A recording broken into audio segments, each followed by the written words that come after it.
जो लगभग हर साधक के मन में आता है। मैं साधना कर रहा हूं, फिर भी भीतर परिवर्तन क्यों नहीं हो रहा? इसका उत्तर हमें मिलता है हठ योग प्रदीपिका में, जहां योगी स्वात्माराम जी बहुत स्पष्ट शब्दों में बताते हैं कि साधना में असफलता के कारण क्या होते हैं। आइए इन्हें सरल भाषा में समझते हैं। पहला कारण अधैर्य। आज का मन जल्दी चाहता है।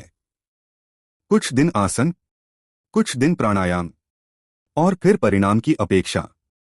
हठ योग प्रदीपिका कहती है, योग कोई जादू नहीं है। यह एक धीमी लेकिन गहरी प्रक्रिया है। जैसे बीज बोने के बाद रोज मिट्टी खोदकर देखने से अंकुर नहीं निकलता, वैसे ही साधना में धैर्य आवश्यक है। जो अधीर है वह योग के फल से वंचित रह जाता है। दूसरा कारण अनुशासन का अभाव। रात देर तक जागना, अनियमित भोजन, और कभी कभार अभ्यास, और फिर यह सोचना कि साधना क्यों नहीं फल दे रही। हठ योग स्पष्ट करता है, योग जीवन शैली है, केवल अभ्यास नहीं। यदि जीवन अव्यवस्थित है तो प्राण स्थिर नहीं रह पाते। तीसरा कारण अधिक भोजन और इंद्रिय भोग। हठ योग प्रदीपिका में कहा गया है, अत्यधिक भोजन, अधिक बोलना और इंद्रियों को खुली छूट देना साधना को कमजोर कर देता है।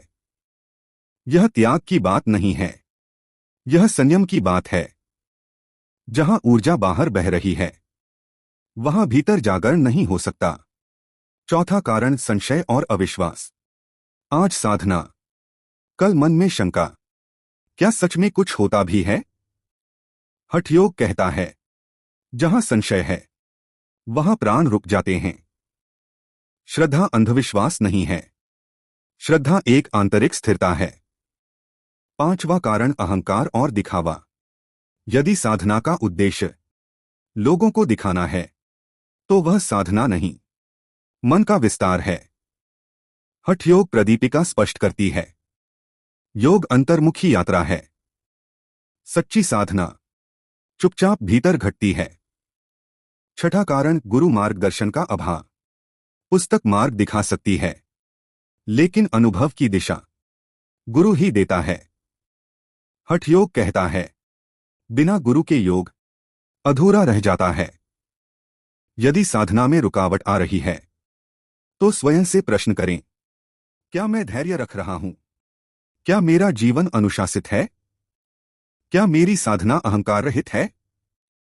याद रखिए, साधना ईश्वर को पाने का साधन नहीं, स्वयं को शुद्ध करने की प्रक्रिया है। जब हम बदलते हैं तभी साधना फलित होती है।